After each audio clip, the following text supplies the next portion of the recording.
Hey guys, Rollout here, and welcome back to Builder's Block.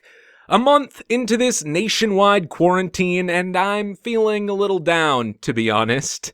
When it's been a while since my last Transformers video, my last big showcase, my most recent significant upload, a small, sad feeling of doubt always starts to grow in me that I've just gotta push through to get anything done.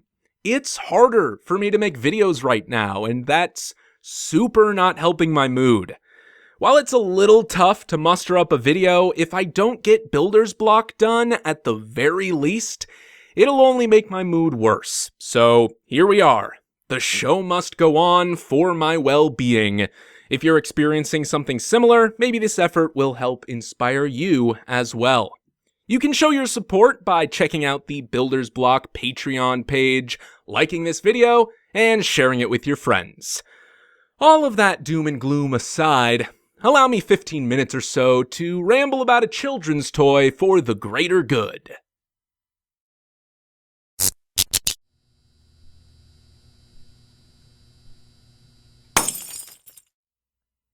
Dimensional Robo Die Heart is essentially just Goyusha with some additional armaments. I guess the lore is that for one reason or another, he's unable to form the full Super Daiusha, so his allies lend him their weapons so that he's still able to take out the larger enemies. And since I already have a Goyusha built, you can imagine that this was a pretty straightforward process. Although I did struggle with his sword a little bit, and I'll talk about that in a second. Here are the new weapons compared to his old ones. You can see that I did modify his original shield just a little bit, but these new weapons are much, much larger. There's nothing too special about his shield. The build for that is pretty straightforward, but the sword is really, really interesting. I struggled with that for a little while, like I said. I wanted it to be symmetrical, I wanted it to be studless, I wanted it to be sleek, and I couldn't really figure out a way to do that for the longest time, until I found that these rounded 1x2s were the answer. I sandwiched them around a T-joint, and it creates this really, really cool snot technique that is perfect for this. Unfortunately, it's a little bit expensive. There are 8 of them in this sword, and I'm not too happy about that, but I can't deny the results. It does look really cool. I would have preferred the blade to be a little bit more tapered, once again, a little bit more sleek. Unfortunately, if I were to use some larger curved slopes, the golden edge of the blade would be a little bit too thick, and I don't like the way that looks at all. So as a result, I have this more segmented, blocky look to it, which is not really how it should be, but considering it's Lego, I think it's fine. These are really, really large weapons, and I'm surprised to say, he holds onto these things really, really well. They're super big. You'd think they'd be really unwieldy. And granted, this shield is super massive. And if you have him, holding it up in a certain way, he'll topple over because of its weight. But as far as the joints in his arms go, they have no issues holding these up at all. And that kind of surprised me. So that is pretty cool. On the next day, I did the thing that everyone's doing. This creation blew up. Everyone was building them. Everyone was talking about them. And I simply just wanted to see it work for myself. So I built a Tensegrity sculpture. And I built it in the simplest possible way I could. Because again, I just wanted to see the physics in motion, I guess. I was kind of frustrated to find that the dimensions of all this and the ratios of all of these pieces need to be super, super specific for this to work. The weight and the counterbalance also needs to be super specific. I've seen some people do some really clever things with this principle in the last week or two, but because all of these things needed to be so specific, I kind of lost interest in that and just went with the simplest possible solution. But yeah, here it is. I did the thing. I don't want to spend too much time on this. Chances are you've seen one of these if you've been paying attention to the Lego community, but there you go. There's a Tensegrity sculpture. On the next day, I finally built a new Synchro Frame. This is Synchro Frame Veerus. Now, as far as the name goes, it doesn't mean anything in particular. It kind of just sounds cool. This is sort of a bug-like, lizardy fella, and I started thinking about names that were bug-like and lizardy, and then I moved on to names that had to do with the color green. I thought of things like Verde and Veridus, and that kind of turned into Veerus, which is a little more unique, a little more singular, and again, I chose it just because it sounds cool and for no other reason. I think these punchy single-word like exotic names like Garudan and Veerus are a little bit more interesting than like the two-structure Jaeger kind of names like Red Aster. I chose Red Aster because I think it fits the character, not necessarily because that's the naming convention that I want to adopt for all Synchro Frames. That said, people love Synchro Frame, and I really appreciate that. People email me their creations all the time, and even though I don't respond to them, I do read every single one, and I do enjoy seeing them, so keep those coming. I mean, if you've built your own Synchro Frames, I would love to see them, but I've noticed that a lot of people have adopted that Red Aster, Midnight Crusade kind of naming convention, and that wasn't necessarily my intention. I don't think Synchro Frames have a single naming convention. You know, the team, the pit crew, the pilot, they kind of just choose a name based on what sounds cool, just like me. So yeah, this is Synchro Frame Veerus, and I chose that just because I thought it sounded cool, to be perfectly honest.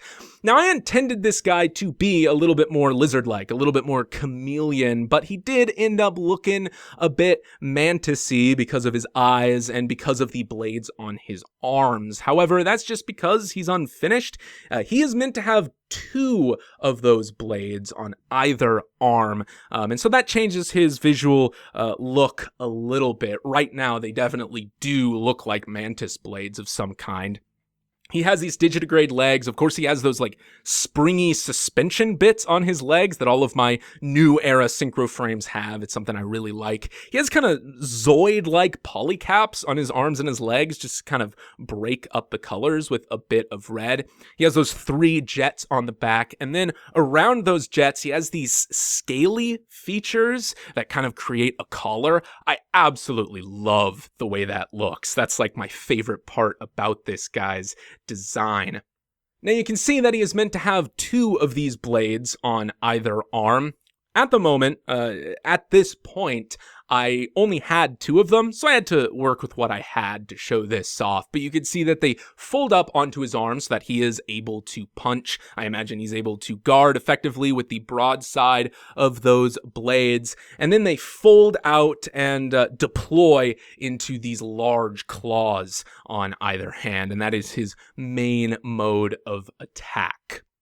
Now, I really like the pieces that I used for his eyes, but after a little while playing around with him, I realized that they don't really work.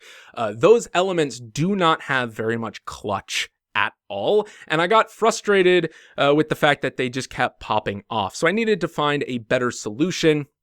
I tried out some jewels. I tried out these diamond pieces. I think the ones on the right look really, really cool, but unfortunately, they limit his head articulation way too much. They are way too big. So I just settled for the plates and tiles here on his eyes, and I think it looks pretty good. I changed his legs a little bit so that they are mostly black.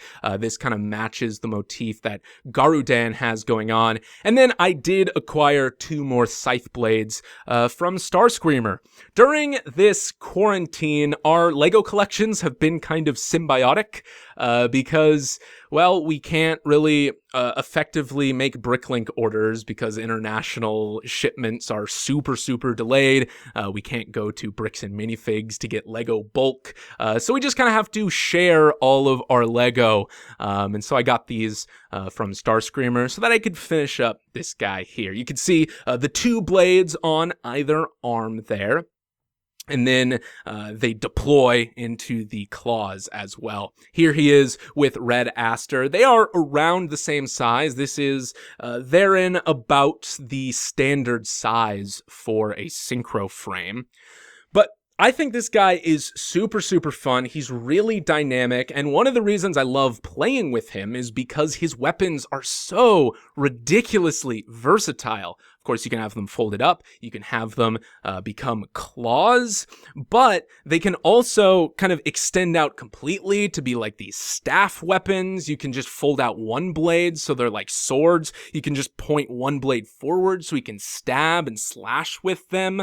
I imagine that when he extends them out like this, like a staff, he can whirl them around like helicopter blades. I think it's just a really cool, elegant design that has so many opportunities, and he's a lot of fun to play with. I don't imagine this being like a very significant character. This kind of is like a season 1 monster of the week kind of robot, but he's really cool nonetheless. And the articulation in his legs and his body, his arms, and those weapons just make him so much fun.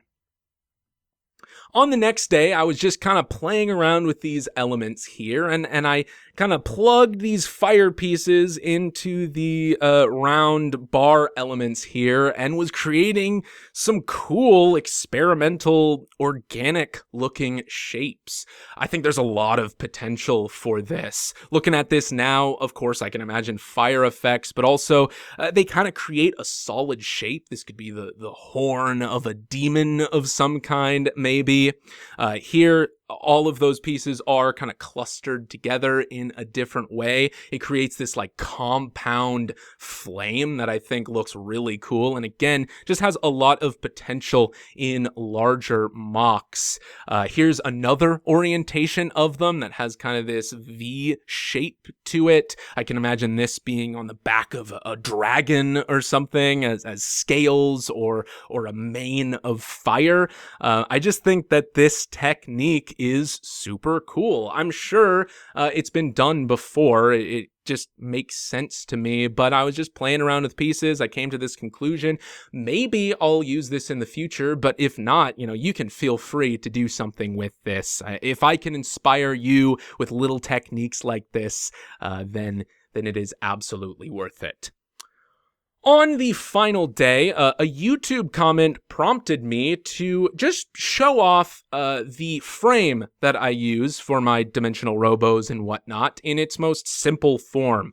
Just to show you the most basic vanilla version of this frame so that you can emulate it and you can use it in your own designs. So here it is, of course. You can change any of these elements to your liking, but already there are plenty of hard points that you can use to connect multiple features and whatnot. It's quite articulate. It does have limitations. It is quite simple, but if you want to capture this kind of cute, almost chibi aesthetic in your Lego mecha, again, feel free to emulate this design. Show me what you build. I'd love to see it. In fact, Starscreamer used this frame to build his own Strike Noir Gundam. So this is really cool. I love the style of this applied to a Gundam design, and it's got me thinking about certain Gundams that I could build as well. Makes sense, dimensional robos are a little bit more obscure. Maybe I should apply this style to something with a little bit more notoriety, just like this. But man, this is super well done. If you somehow don't know who Starscreamer is and you're watching this video, go check him out. We're very like-minded aesthetically. We have a very similar preferences as far as things look. So chances are, if you like my creations, you're gonna like his. So, how are you feeling? Any better? I hope so. Stay in there, Tiger. Go build something. Special thanks to all of my Patreon supporters, especially my leader class patron Valraven, as always. Until next time, this has been Rollout, signing off.